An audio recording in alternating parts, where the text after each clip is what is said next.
All right, so that model in the, I believe it's the same that I sent you in the zip files, was called Madison 1.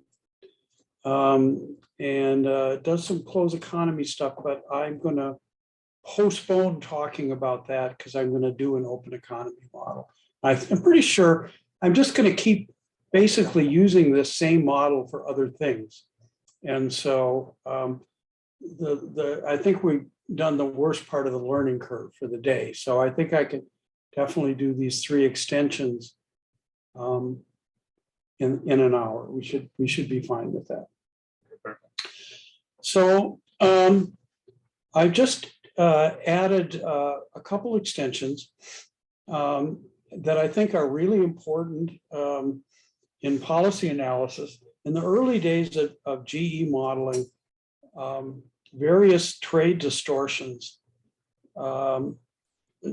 transactions cost taxes, and quantitative restrictions, they tended to just convert them to ad valorem tariff equivalents. And that they knew how to solve models with taxes, right?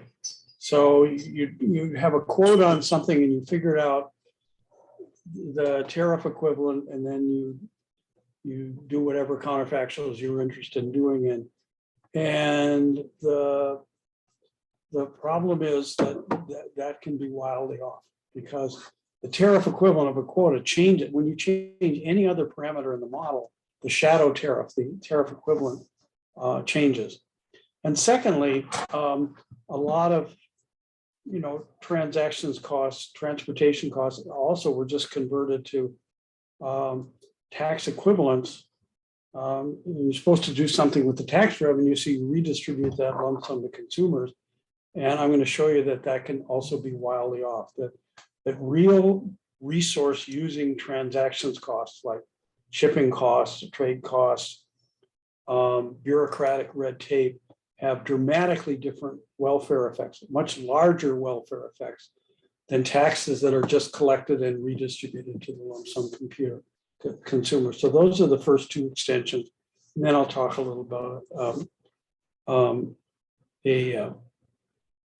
an open economy extension.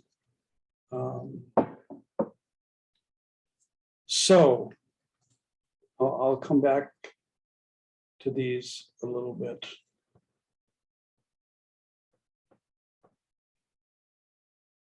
Oh, don't I have notes on this?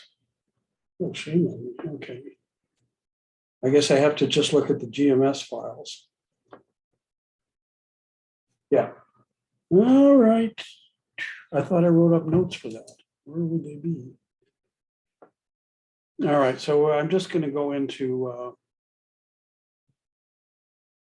the file for this. So let's yeah, so look at Madison 2.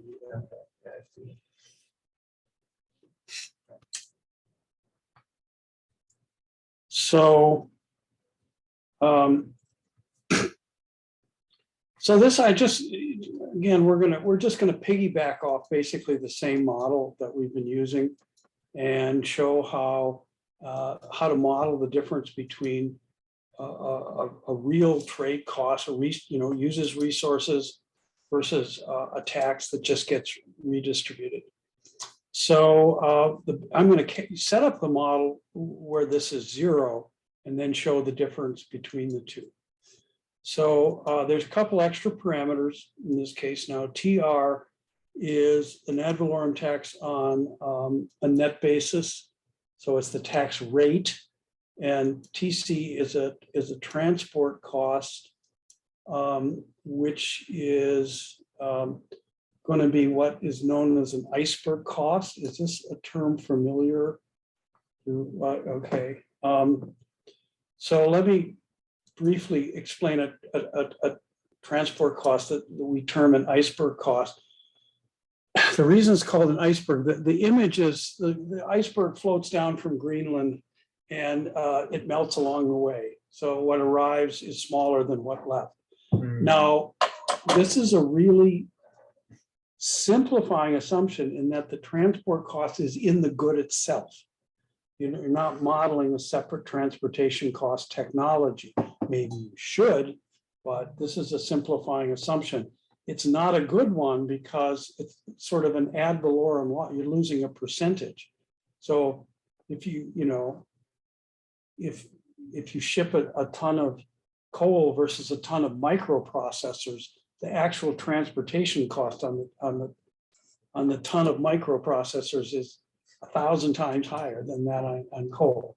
So it has to be kept in mind that this is not always a very good assumption, or at least if it's the same melt rate on all sectors. So a little caveat on that. So the model specification, the equations of the model are the same. We're just building on what we did before, with a couple exceptions. So in the pricing equation for the X sector, I'm going to put these tax or transport costs on the X sector only. Here's the equation that we're going to modify. So the marginal cost, which is on the left, is first marked up by this.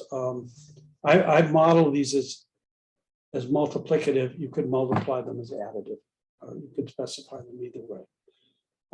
I'm showing them as multiplicative, so the tax is assessed on top of the added transactions cost, TC. So when you look at it this way, there doesn't seem to be any difference, right? There's one, 10%, 0.1 tax versus 0.1 transactions cost are the same. Okay, there would make no difference for that equation.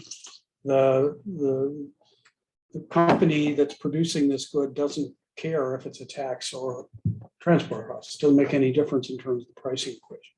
But in general equilibrium, it's going to make a lot of difference, because both of these things have to go somewhere else in the model, and where they go turns out to make a big difference. Okay, so standard assumption that was always made in dealing with trade distortions, we don't have, this isn't actually trade, this is just something happens between the factory and the consumer. Mm-hmm. So the tax was we traditionally model that as just being lump sum redistributed back to the representative consumer. Still distortionary, because an individual consumer doesn't take into consideration that they receive 1/10,000,000th of the tax revenue back. That's ignored. All right. So where else does the tax go in the model? TR, I guess, stood for tariff. It goes in the consumer budget balance equation. So that is just given back to the representative consumer. That is tax revenue there. It's the tax rate times the marginal cost times the output level of X. All right. So that goes back to the transactions representative consumer, but I emphasize again, it still is distortionary, because when you have 100 million people and you pay $100 in sales tax, you don't think, oh, I'm going to get $100 divided by 10 million back. Okay, so real transactions costs and iceberg costs go somewhere entirely differently in the model, and this is where that goes. Okay, the left-hand side, X in the model is the amount produced. But in the supply equal demand equations, on the left-hand side, we want the amount actually received by the consumer. And the right-hand side, the amount demanded by the consumer. So the amount received by the consumer is the amount produced divided by 1 plus TX. So the melt rate reduces the production down to the amount that arrives on the doorstep. Okay. That's the FedEx delivery man's cut if you want to think of it that way. It's essentially the same as just imagining that there's a real transport cost, and the composition of that cost is identical to the composition of the cost of making the good. Yeah, yeah. So it's, for certain sectors, it may not be such a bad assumption. For other ones, it may be really bad. So, yeah. Well, you might way overestimate, like if you're buying a really high value good, you don't want to say, well, 10% of it's going to shrink in transit. Versus a cheap good, also 10%. It is kind of an ad valorem assumption. Yeah. And okay. So this goes in an entirely different place in the model, but for the model to be valid, it has to be there. It can't just appear in the pricing equation. It has to show up somewhere else in the model as well.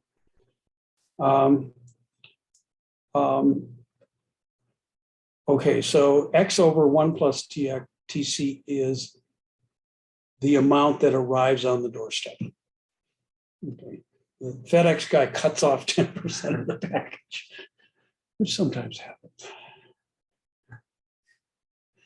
Okay, is any questions about that? Oh, that makes sense. Okay, so then I'm just going to show you a little bit how we do scenarios. You can do these in your actual models and or in a pure simulation, just made up data model, which is what we're doing here.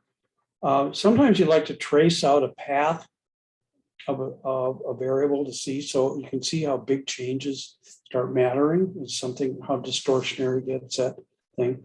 So maybe I should have done a single loop to start with in GAMS, but this is actually a double loop.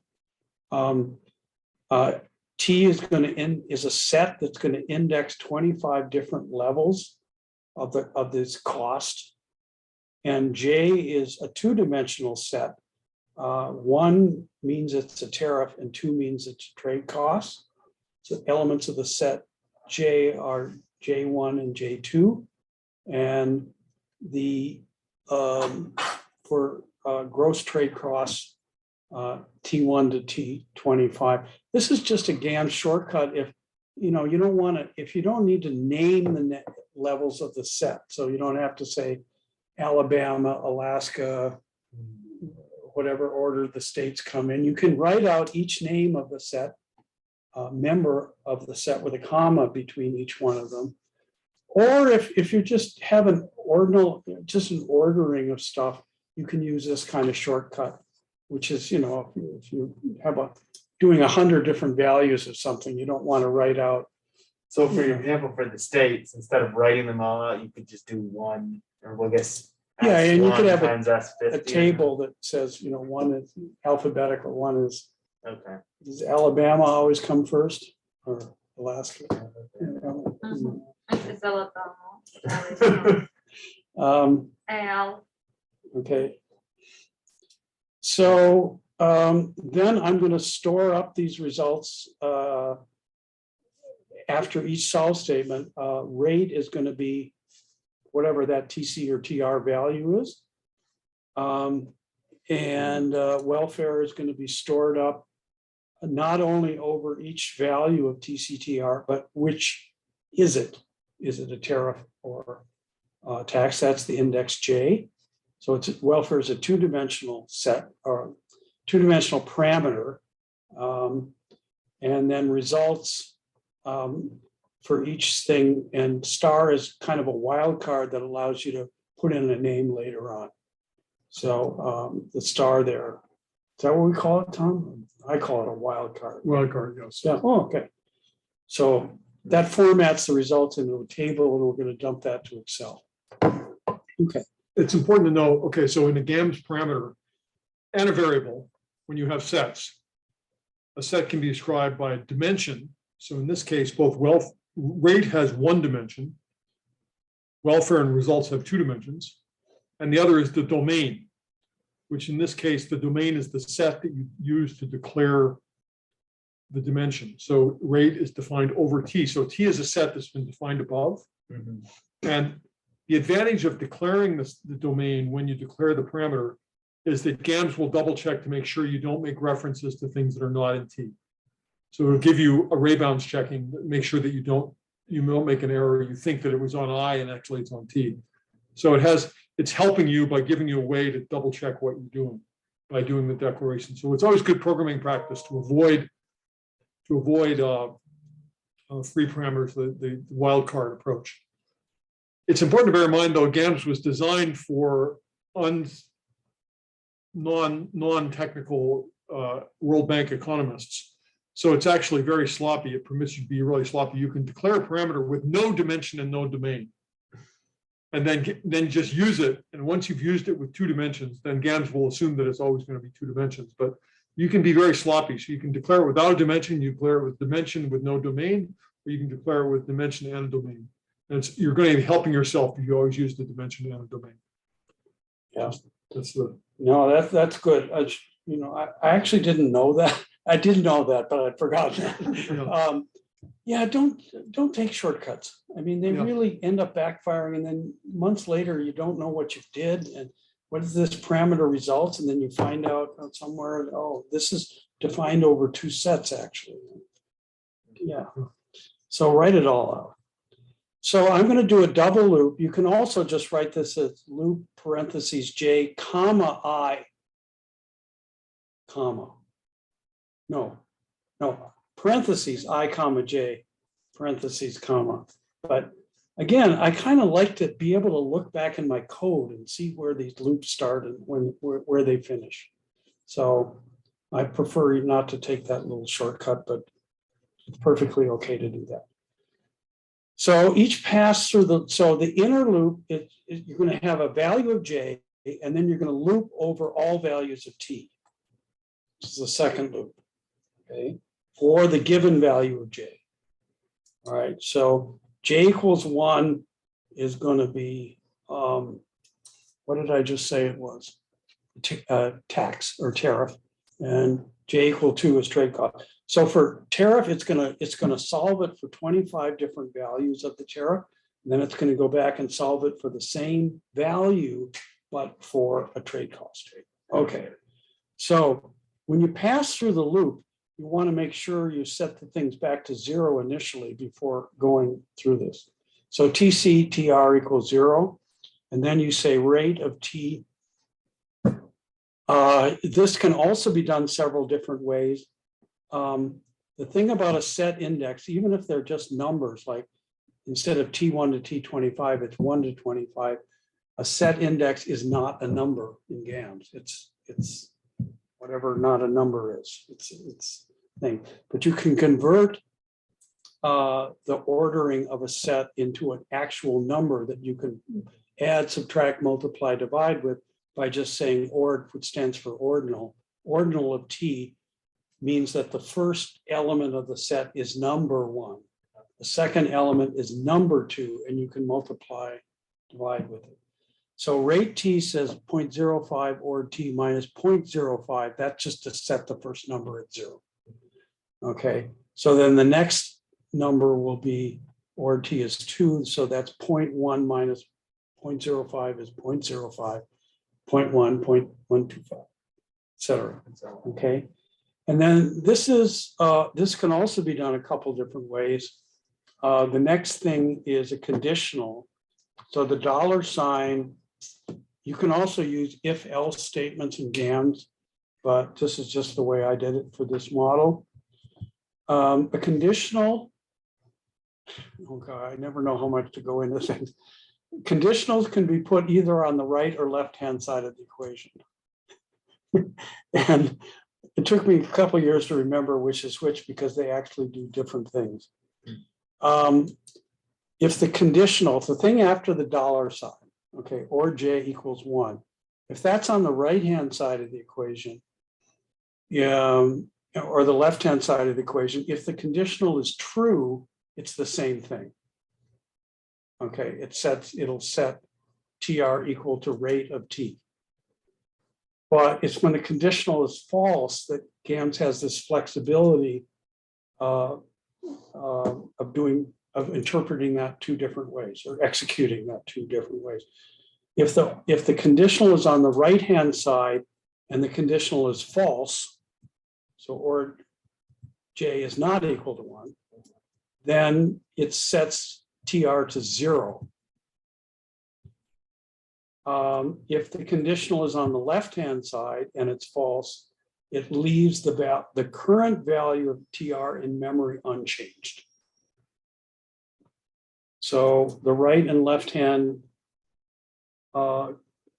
conditionals are the same if true, but it's when they're false, they mean different things. And I've used both of them in different contexts. It depends what you want to do. Do you want to set it to 0 or do you want to leave it unchanged? Okay. So if we're in the first loop of J or J equals 1 is true, so TR is set equal to that rate. If or J is equal to 2, the second pass through the outer loop, then it sets TR is left at 0. I guess that could have gone on the right hand side. It wouldn't have mattered in this case. Yeah, that's right. Yeah. Okay. And it sets TC equal to the rate. So we're going to get a matrix that has 25 values of this tax or transport cost rate and 2 columns, J1 and J2. And we can compare them. Okay, so then it says solve Kiev 2. Oh, this is left over. Well, I changed this one. Solve Kiev 2 using MCP. And then take the solution value of welfare and store it. All right. So we have a parameter called welfare. So for tariff tax rate T, comma J, it's assigned the current solution value that we just went through. So W dot L is the level value, the solution value for the welfare value. And then we close the loop. Those could go on the same line, those 2 right-hand parentheses. But sometimes they're not right in an order. You have a loop and there's something, 2 an inner and an outer loop, and there's something between them or something like that. Okay, so then what this results puts the whole thing into just one matrix. So what results does, and that star above results T comma star, I give the star explicit names, rate, welfare, T, welfare under the tax and welfare under the transport cost. So this will be a matrix of 25 by 3, where the first column is rate, and then we have what welfare is under the tax and welfare is under the transport cost. And we can display that. And then if we want, we can dump that to an Excel file. And I still, in spite of doing this for years, have failed to memorize the coding for that. So I have it stored in 15 different places. Basically, what, Tom, you correct me if I'm wrong on this. So GAMS has this subsystem thing in it called GAMS Data Exchange. Yeah. Okay. Which is incredibly powerful and useful. And I think Tom will be using it, talking about it. But what you have to do to get this out to Excel or from Excel in is you really have 2 commands. First of all, the first one, execute unload, moves this parameter results into GAMS Data Exchange. And the second one moves it from GAMS Data Exchange to an Excel file. So a little bit- Why that can't be one command is absolutely beyond me. Because they don't want to, the whole point is that you just have, rather than n squared operations, you only have n operations. You have one operation that goes GX and then from each there. Otherwise, so what they do is they essentially, you put it out and then you can stick it into a sheet. We'll go through this in some more detail. There are different ways that you use data. It depends on the size of the data set. Depends on how you're using it, whether you're trying to produce something that's a table or you want to produce a pivot table, or so there's a variety of ways that this, and so you don't need, the only thing I comment, Jim, is you can delete the GXL dump. You don't need that next. No, that's an alternative. You know, Okay. I just, in the old days, they had a very simple, if you just wanted to dump something out, there was a very simple 1-line command called XL dump. And But now loved- it's the I same loved it idea. You, 'cause I could remember what it was. now it's just you move it into a GDX file and then call the routine that moves it. into your You can system. see the GDX file on GAMS, right? Studio. And Yeah. so do you I think you were showing us that Yeah. one day. Yeah. So execute unload, and then look, we want, I have to look this up every time I use it. But that moves the parameter result, and you do not, by the way, in GAMS, put in the set indexes, you'll get an error. That's another thing that's kind of quirky. You just have to say just results. It knows that that's a two-dimensional parameter. If you put in the dimensions, it doesn't like it. And then the second command moves that to an .xlsx file called Kiev2. Okay. It says, we say parameter equal result, and then this range thing, you don't have to put anything in there.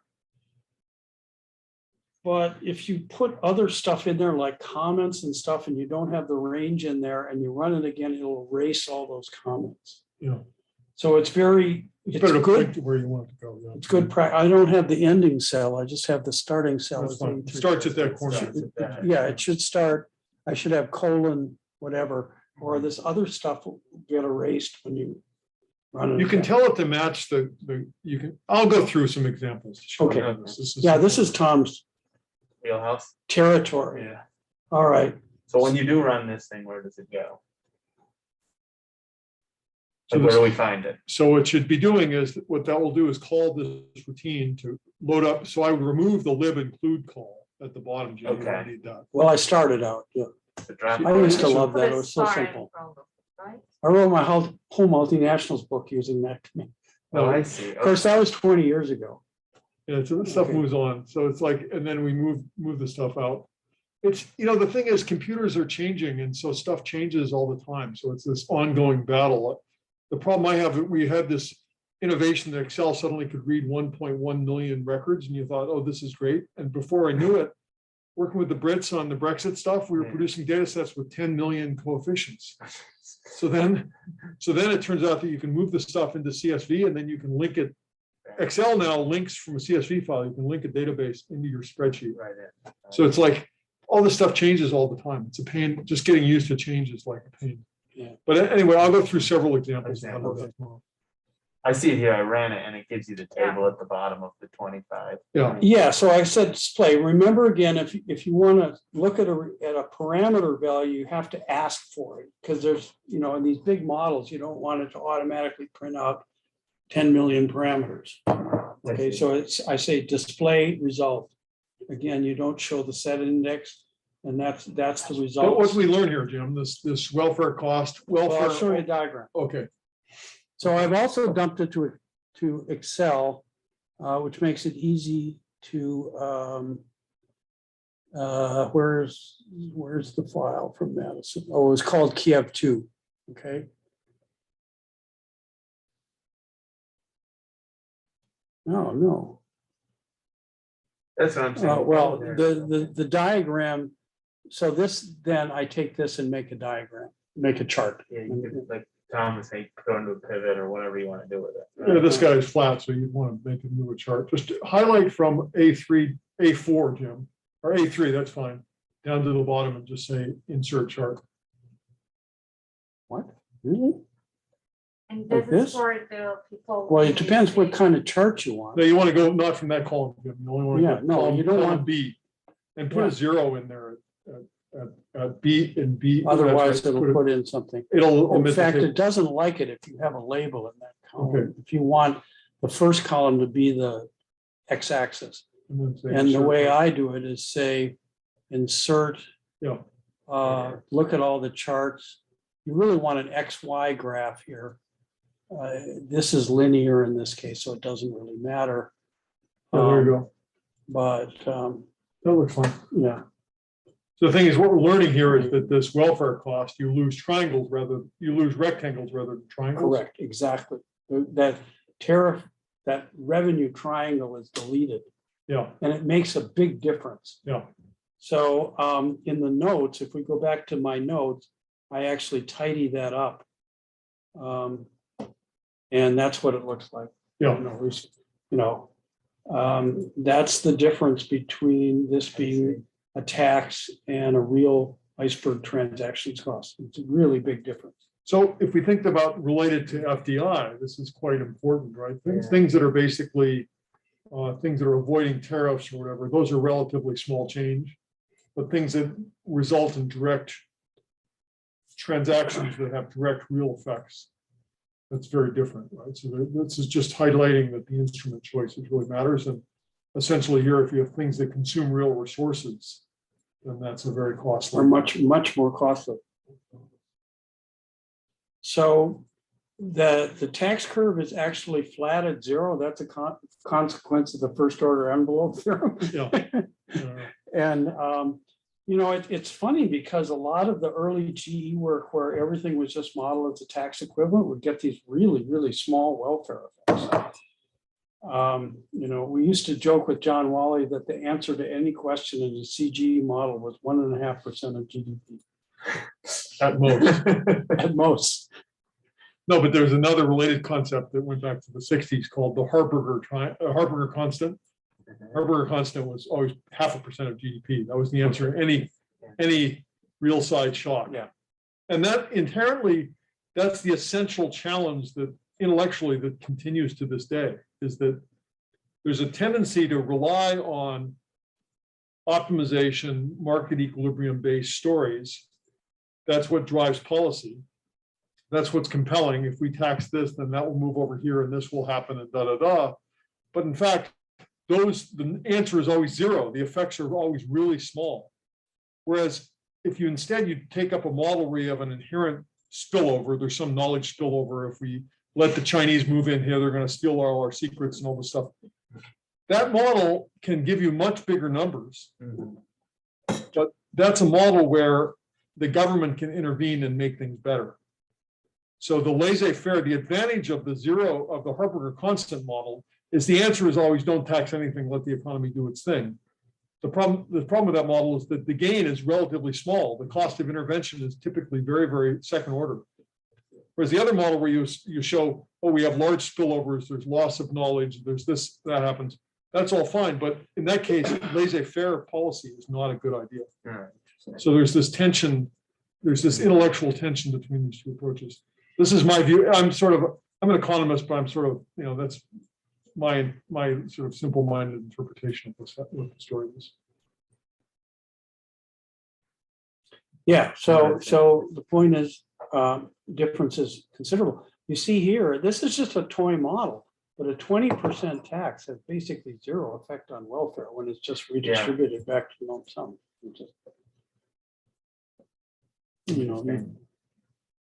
That's the reason why in the climate policy debate, if you use a perfect instrument that's just going to be a tax across all carbon use, the cost of abatement is always very small.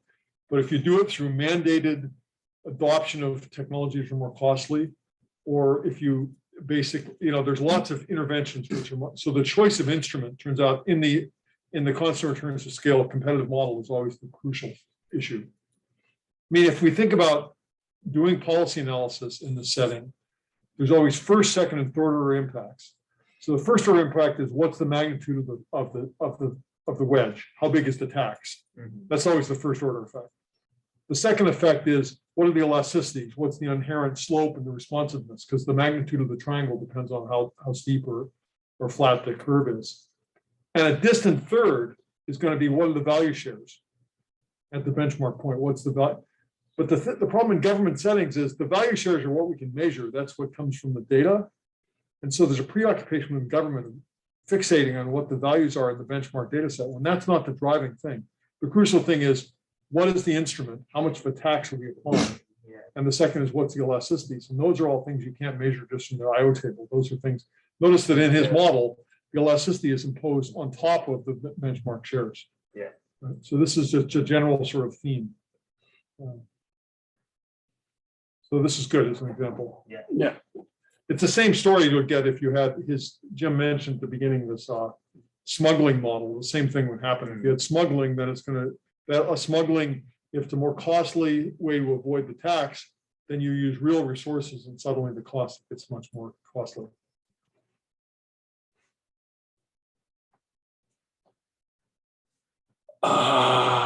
Okay, so Open a new group. Just highlight these, get rid of the rate, he's saying that's causing it. No, you see the word right? Clear that. I mean, I don't have That's to a get tweet. this.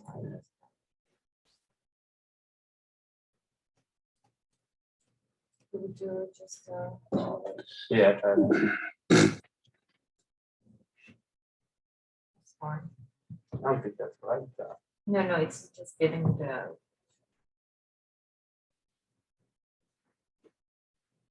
Sorry, we're just making sure the rest, like, this is what this should look like, right? yeah. I guess. Yeah. Excel has some funny things, like if you have a label in the first column, it'll make that a curve as well. Yeah, exactly, it'll give I you don't three know, lines. you have to learn There's to a way see. around it, it's just a mess. yeah. Also, your results don't look like they're the same. This is the one.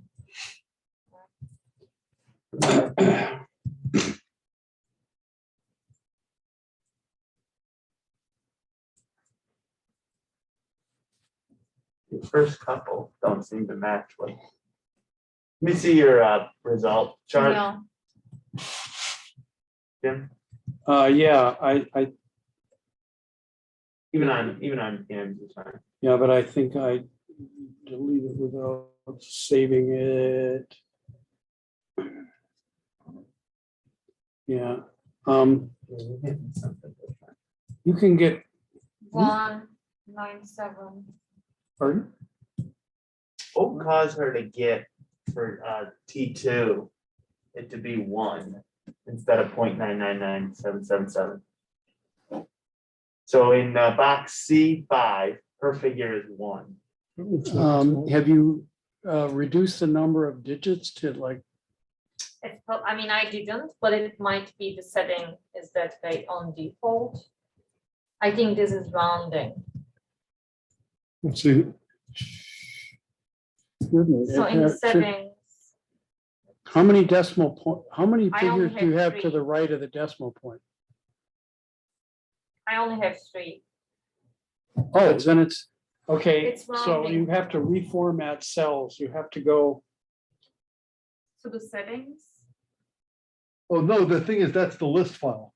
So the list file oh, will automatically always generate an output. Oh. oh, Okay, sorry, always I round thought you to were 3 looking at the decimals. Excel file. So show them how, No, in no, the, I am looking at the list file. Oh, So if you go paste to- that in. if you go to the file, the Yeah, program that's file where it right. does the display, Jim. The bottom where you say Yeah, display. I had that too. Okay. So where's the display? It's at the bottom. Display results right there. Yeah. Before that, we can put in, there's this catch-all command in GAMS called option.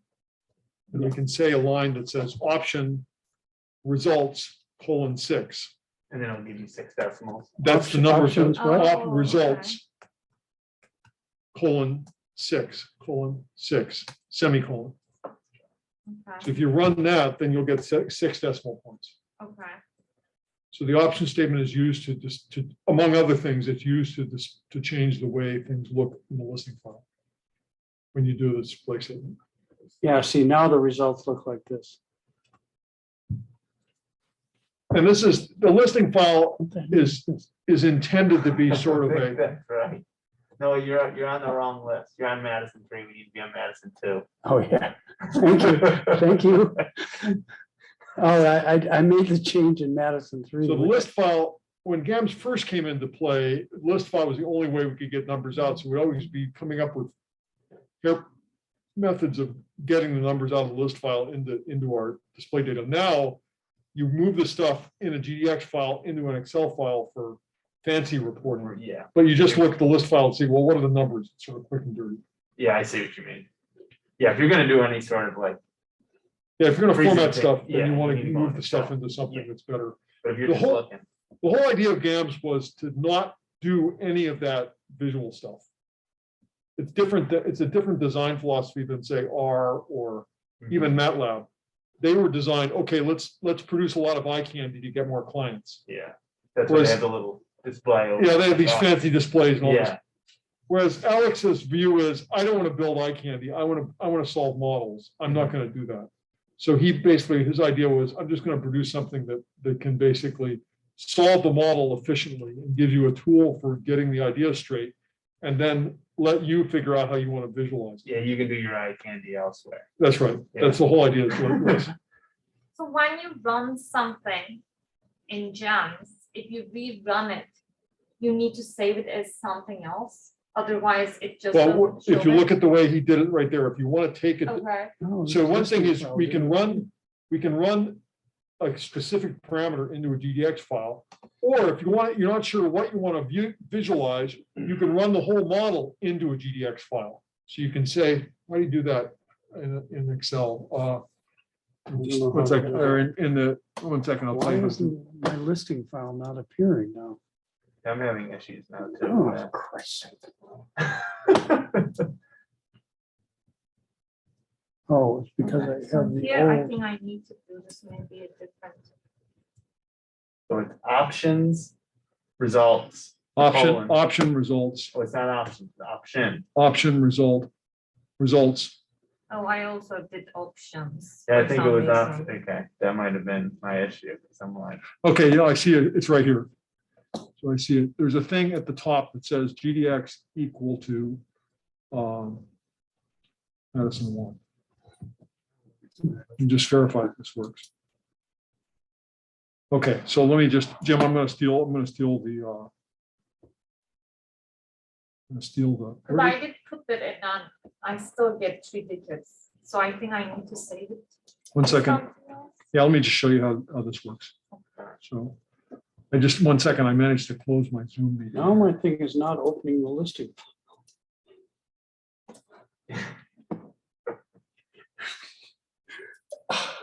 Come yeah, I'm having on. the same issue.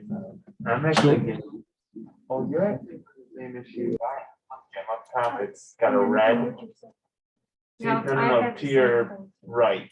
So Jim, I'm just, No, your left, I'm going the wrong way. See the little red where you hit run to run your model. Yeah, See, it's got that stuck. Something's getting stuck. I'm just gonna steal this to yeah, show you're you. right. I'm gonna show you another way of doing this. So if we say, so I'm just gonna I share this have for a no second, idea Jim, and why then it's you doing take it back. Did you take over? Okay, yeah. So this is, I just wanted to show you how to do this with, if suppose that you want to save, rather than just save one parameter in GDX file, I want to run my model.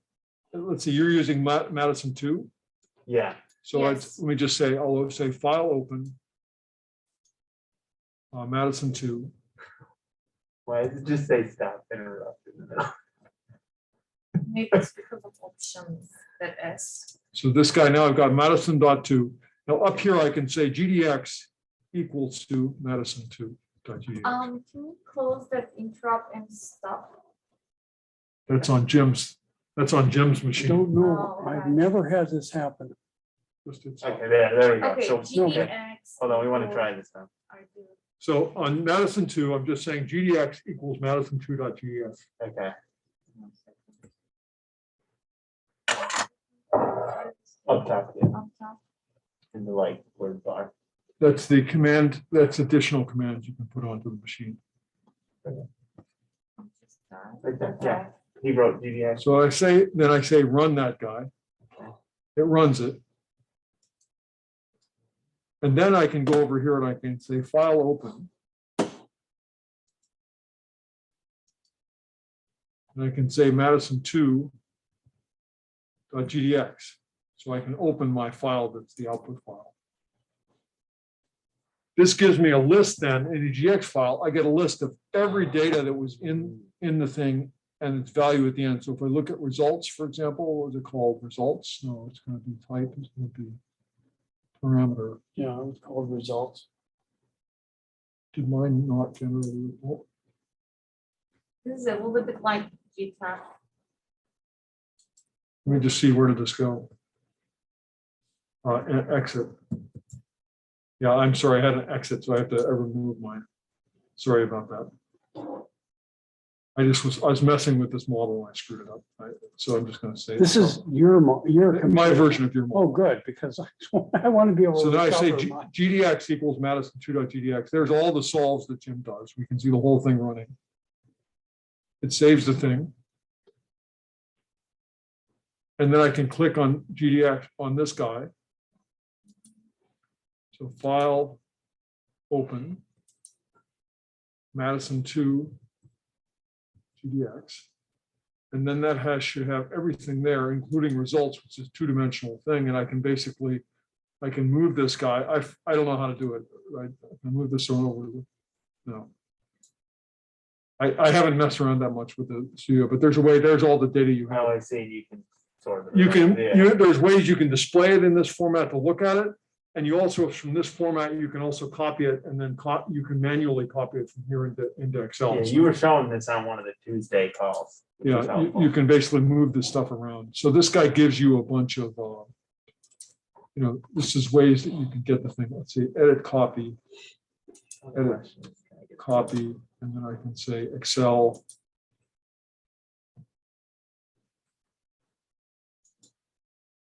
My problem is me teaching this stuff is bad because I'm not very good at it. I say that, I don't know how you copy it. And the other one, there was a way to do it where you could copy it. I'm not very good at this. But there are tools there, and the young guys I know who are GAMS programmers who use the studio, they're really fast. So there's a bunch of shortcuts and there's ways to get good at this. Okay, I'd like to do one. I'm gonna one stop more sharing. case. Jim. Give me my screen back. It's all yours. Oh, I think I just got it, by the way. So what you were just showing. Yeah. So I'm this happy. one, right? Yeah, Yeah. yeah. Okay. Probably should figure out how to Am I move it back around, with- but yeah.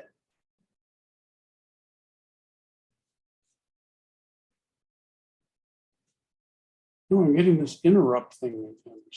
No.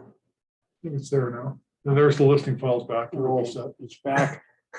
Let's go to Madison 3 or Madison Okay. 4.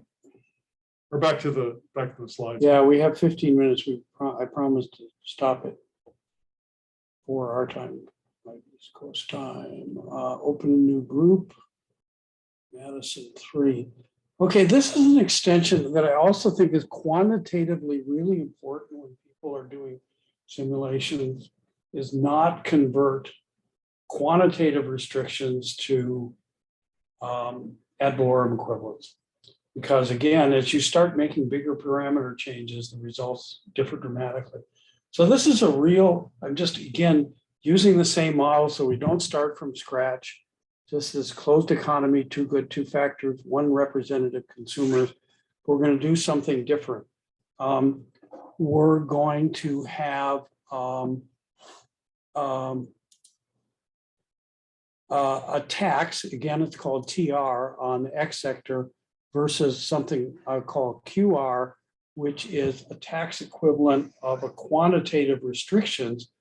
But instead of that being a parameter, it's a variable because as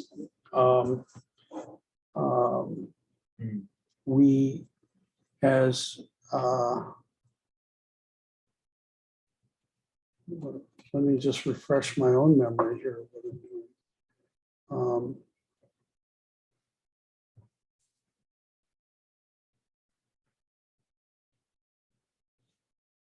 Yeah. So we could set this so either having a quantitative, so it's going to be a quantitative restrictions, but that's going to generate rent. You can't just say there's a quantitative restrictions. I'm going to model it as if it's a tax, but it's the rent that's generated that. Can people see this? If Yeah, I you use the can, we can board? hit this. Can you hit the screen at number 6?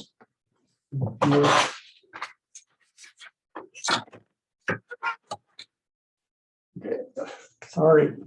For those of you who are watching, I had a skiing accident, and fractured my hip a couple of weeks. Switch away from share screen. Oh, I do. Okay. Okay, you have to walk me through that. How do I do that? Up in the upper right, there's a red box. Stop share. Okay. And now what? Okay. And now. Double click on the window. Double click on your screen. No, don't share. No, okay, No, share. Stop share double click on, on the- that screen. that yes, screen. please. okay, Again. Again, double click. Again.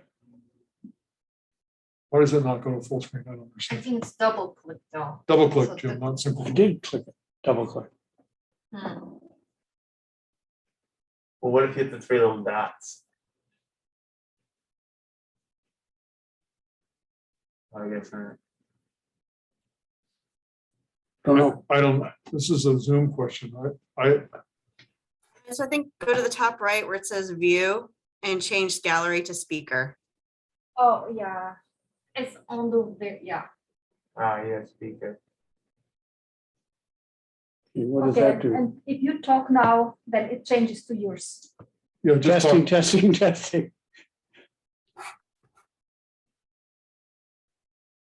try double Yeah. clicking on James. Did you change it to speaker? Yeah, Oh, there we okay, go. here we go. Now, Can you how, all see? Oh, actually, don't speak. the thing is, I'm left-handed, which is gonna be a little bit of a handicap here. So this is what's going on. I suppose good is available at a fixed price. Okay, can you see this? No, maybe I should try No, to no, it's stand. fine. I'll It's try to okay. stand over here. That That's better? fine. Was Either way. We can Okay. see it. It's easier if I'm a lefty. And there's a domestic demand curve that looks like that. That's the free market solution, right? Okay, we put on a tax and that lifts up the world price to P star 1 plus T, right? Yep. So that's the new solution. And this little rectangle, this is again, first year principles of economics, is tax revenue, okay? Now we could duplicate that benchmark by putting a quantitative restriction on, which looks like this, Q bar, okay? And it would generate the same equilibrium, but it produces Ricardian rent, all right, in this amount. This is the demand price and this is the supply price, okay? So those could be duplicated, but it's got to be go in the model. That rectangle has to go to somebody, all right? So we're just going to redistribute that back to the representative consumer. Now, the experiment in the model is to say, well, let's just let the economy grow, all right? Let's make the economy bigger. So the demand curve moves out like this, okay, to D prime, right? But now these things are going to be very different because if it's a tax, the new equilibrium is here, okay? And there's going to be more tax revenue. And if it's a quantitative restriction, the new equilibrium is there. Okay, and those two things are going to have very different welfare effects. So if you simply take a quota, some quantitative restriction and convert it into an ad valorem equivalent, as soon as you start shocking the economy, they're no longer going to give you the same answer. And I'm going to show you that that can be quite different. So in the early days, certainly of CG modeling, people really kind of stayed away from quantitative restrictions. They really didn't know what to do with it. Now I got to get back to it. What do I do? No, just share your screen. Oh, I like this. There you go. Okay, so people, really didn't know how to deal with the quantitative restrictions, and it turns out it's ridiculously easy, or at least in this simple model, it's ridiculously easy. What we do, all we have to do, so again, it's like the previous example I gave of tax versus transportation costs. In the pricing equation, these look exactly the same thing. Okay, from the point of view of a firm or producer, they're the same thing. But now, instead of having a parameter, and this is where Tom's different note, lowercase and uppercase would be valuable. TR is declared as a parameter, that's a tax rate, but QR is declared as a variable. Okay, and that added variable has to have an added equation. So this is now where we put in another type of equation, which we've traditionally called auxiliary equations. That's from Tom's word in MPSGE. An auxiliary equation which is the added equation to go with the added variable. And this equation in this model is a very simple one. It says that the actual output level of X cannot exceed a parameter called quota, which is the level of the restricted of the variable. Now, that does generate this rectangle of rents, and it has to go somewhere. So we're just going to give that back to the representative consumer, just like before. There's interesting other models, like modeling corruption. Licenses in many developing countries are actually only there to enrich the relatives of the dictator.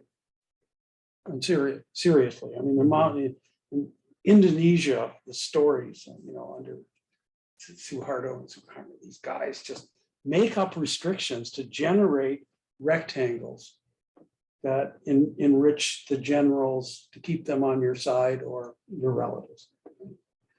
So, but it has to go somewhere in this simple model. We're just giving it back to the representative consumer. Okay, so the model can be calibrated so these things are the same. You solve the model with the tax rate, and the initial tax rate is 25%. And then you see what the solution value is for X, and you set the parameter X quota equal to that level, so that when you run it then as a quota, you get the same result. So you calibrate it to be the same thing. But then the policy experiment is to grow the size of the economy.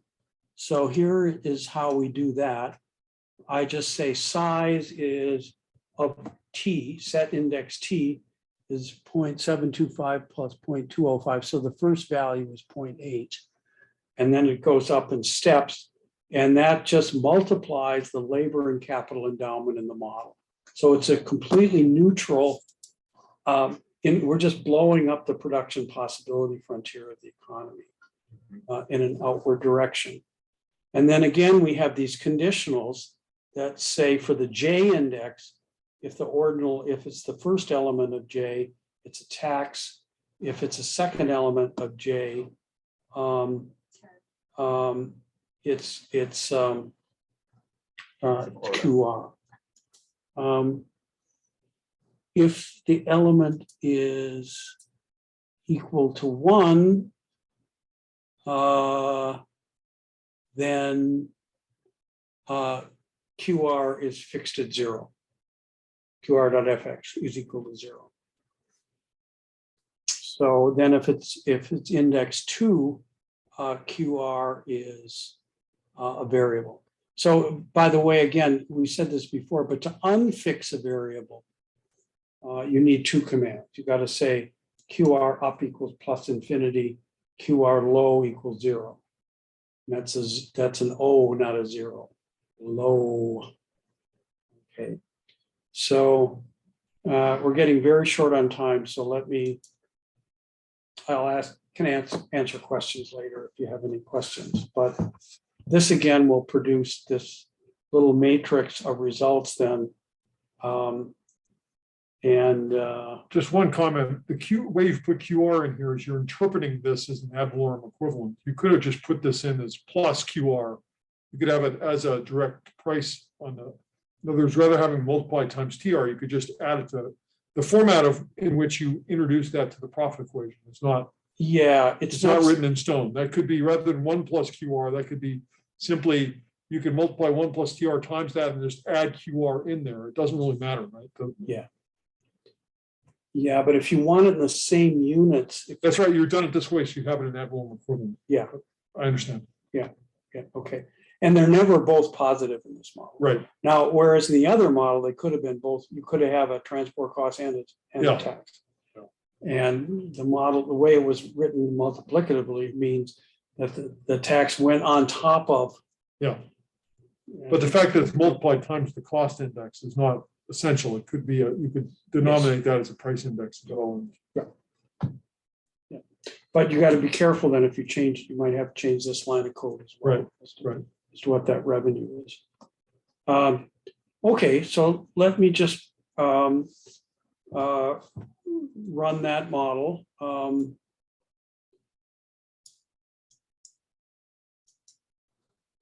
And there is, I also said display. So the missing values there are just zero. I mean, for some reason, GAMS doesn't like to put them in. I think it should be in there because it is actually a number. It's actually the number zero. Okay. So the initial calibration is this line 11, where the size of the economy is 1. That was our benchmark. And so the Q rate is the same as what the tax rate would be. I didn't even bother to put out the tax rate because it's always 25%. Okay. If the economy is shrunk, if you shrink it, it eventually, not too far away, it becomes zero. The quota, that's a case where something is non-binding, so that price is zero. Okay. But if you increase the size of the economy, it becomes increasingly binding. And so the tariff equivalent becomes much, much larger than the 25%. Okay. So again, as soon as you can calibrate quantitative restrictions to be the same as an ad valorem rate, but as soon as you start shocking the model, they're just not the same thing. Okay. And if you do have a quantitative restriction, you want to model it that way, it's really not very hard. All right, so we can look at then the picture that I made for Excel. And it looks like this. I'm sorry, this diagram is kind of a little bit messy. The size of the economy is on the horizontal axis, and 1 is the benchmark. So this upward sloping curve is the quota equivalent of the 25% tax rate. So at the benchmark, they're the same thing. The quota tax equivalent is 25%, like the fixed tax rate of 25%. As you shrink the size of the economy, the tax equivalent of the quota goes down to zero fairly rapidly. When you expand the economy, the tax that's equivalent of the quota goes up pretty steeply. Okay. This other curve is welfare. It's the ratio of welfare under the quota to welfare under the constant tax. Again, in the benchmark, they're the same. That's graphed on the left-hand axis. So if you shrink the size of the economy, this is a purely distortionary tax. So the quota is actually better because it's becoming less binding. Eventually it becomes non-binding, and welfare is non-binding under a zero tax than a positive tax. Okay, so that's a good thing. But as you expand the size of the economy, the quota becomes more and more restrictive, and the ratio and welfare goes down much faster than it goes down under the tax. So quantitatively, once you depart from the benchmark, a quantitative and a price restriction are quite different. And, so it really applies to some of these environmental policies where you have, an emissions quota versus emissions tax, say, or policies, one that impacts on the price side of the market and one that impacts on the quantity side of the market. It can cut both ways. I mean, if you think about the ETS program in Europe, the emission trading system was introduced as a restriction. There's 2 parts. There's a part that's a quantitative restriction on heavy industry producers, and another that's country specific. So the potable permits, and this was put forward as a means of attaining high grades of abatement. And then they ended up not tightening the target very much. It's a quantitative restriction. As a consequence, the price was much lower than they anticipated. So the quantitative restriction really depends on what happens to the quantity amended and what happens to the growth of the economy. These guys interact. Right. This is just one possible experiment of how you depart from the benchmark. Yeah. So I guess I'd stop there. I was going to do a small open economy. I can say something about that tomorrow morning. Yeah. So the thing is, we sort of started down the path toward general equilibrium. I mean, really what we're getting to is a framework where we can account for what the effects are on both income and expenditure. So you have multiple channels through which policies affect things. And we're mainly, the key thing in the WIN-DC framework is we can look at the effects. WIN-DC GTAP is we can look at effects across countries as well as across states within the US. So the key thing is generalizing this to a framework, but this basically captures the starting point of this, is this idea of these three sets of equations: market clearance, income balance, zero profit. That's the key sort of framework. And so that we go forward and we'll talk about that. I guess tomorrow we talk about multinational enterprises, the main focus. Yeah, so in the beginning, I'm going to give this world economy paper, Brookings paper, that really, I think, clears up a number of misperceptions that are widely held, including by many economists, about what actually US multinationals do. Now, the weakness relative to Collins' interest is this was written all about outward US FDI, but hopefully it'll be of considerable use. You can almost reverse it. US inward FDI looks a lot the same. It's much more horizontal than about vertical supply chains. So we'll do that. One thing I'll be looking at for tomorrow is this paper. I knew I had seen this before, and there's a global database of foreign affiliate sales that's consistent with GTAP. It's been done. Tani Fukui is now at, Cecilia Lakotos is a Purdue grad. I met her when I was at Purdue once. She's currently at the World Bank. It doesn't look like this paper was pursued, but basically it's from an older version of GTAP.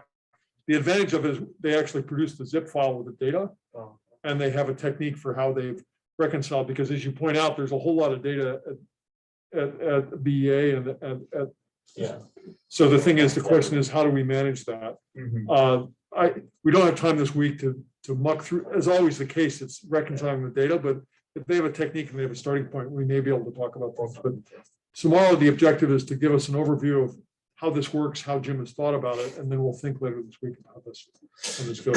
But the idea is we want to do the border measures things, but I'd like to think about how we can, if that's your main mandate, we'd like to think about how we can parameterize this. Yeah, it's a very tough problem, even if you have this data, to model how substitution between, say, exports and foreign production works. Right.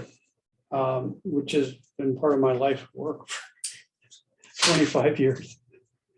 Yeah, so tomorrow morning, when we do the general theory up front, there's probably gonna be a fair amount of people on, just so you know. Yeah. Because I'm gonna have my team join for that. Because you're just talking about theory in that sense, right? Of Yeah, well, actually, the Maybe a paper, little the empirical. world economy paper is mostly empirical. Okay, Just- empirical, that's good too. It has to almost come before theory, because people have gone off on, lots of stuff about supply chains, which is really not what affiliate sales are mostly about. No, that's actually even better. That it's a Okay. more empirics, because that's Yeah. the people that are joining tomorrow morning want more practical application And then the they're not second, economists. So okay, oh, no, this is perfect, this yeah, idea. this is not. And then the second paper will be a real simple partial equilibrium model of the substitution of how, what are the things that make a firm decide between domestic and foreign production, or even foreign production then that substitutes. And you import back, from your sweatshops in Asia or whatever people think of. And then on Wednesday, we get back in the morning, we get back to sort of GTAP based models, sort of more of the machinery of things. The outline still has me down for one session on Wednesday. Yeah, but I'm hoping you're I can- doing other things on Tuesday. I don't have the whole. We need, maybe we should. I have it up. I, What do we need to know? the last session tomorrow was supposed to be about taste, Tom. Okay. So So that's partial equilibrium Marshallian models to follow up for how to parameterize. Okay. according to the schedule, Jim has 3 sessions tomorrow and you have the last session. Okay. And then what's happening on Wednesday morning? On Wednesday morning, we have Jim 2 times and after the lunch break, it's your turn. Okay. So Wednesday morning, I'll miss from 10:30 to 11:15. I have to go to an interview a faculty candidate.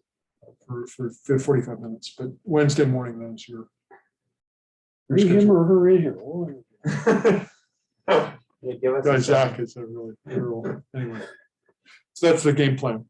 Do we have any questions on the from online about schedule, any of that?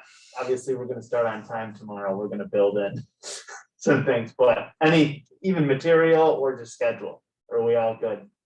I know you don't have to, I'll speak at once. yeah, exactly. We'll take silences. I don't have any Okay. questions. This is Okay, Nabil. He said he doesn't have any questions. Okay, cool. Then we'll see you tomorrow. Yes, we'll see everybody in the morning. Okay, thank you. Agree.